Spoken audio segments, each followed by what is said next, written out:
आता पाहूया जिल्ह्यांमधल्या टॉप 9 बातम्या। मुख्यमंत्री एकनाथ शिंदेंच्या हस्ते 447 कोटींच्या कामांचं भूमिपूजन, पण कार्यक्रमाकडे भाजप आणि राष्ट्रवादीचा एकही नेता उपस्थित नव्हता। कोनशिलेवर देखील दोन्ही उपमुख्यमंत्र्यांची नावं नसल्यामुळे अनेकांच्या भोवया उंचावल्या। वारकऱ्यांचं श्रद्धास्थान असलेली इंद्रायणी नदी पुन्हा फेसाळली, केमिकलयुक्त पाण्यामुळे इंद्रायणी नदी फेसाळली।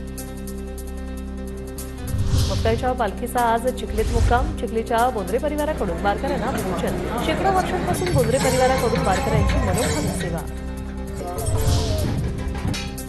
ज्ञानेश्वर माऊलींच्या पालखी रथाच्या बैलजोडीची आळंदीत भव्य अशी मिरवणूक, ढोल ताशांच्या गजरात दोन्ही बैलजोड्यांची मिरवणूक। बैलजोडीची सेवा देण्याचा मान आळंदीतील 6 दुगडांना।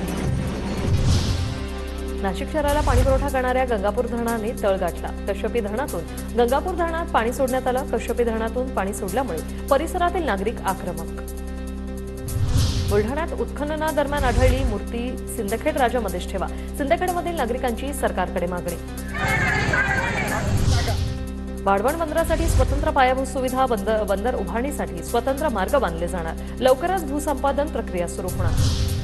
वाशिमच्या अनसिंग येथील ग्रामीण रुग्णालयात शिरलं पावसाचं पाणी, रुग्ण आणि कर्मचाऱ्यांचे हाल, रुग्णालयात चिखलही साचला।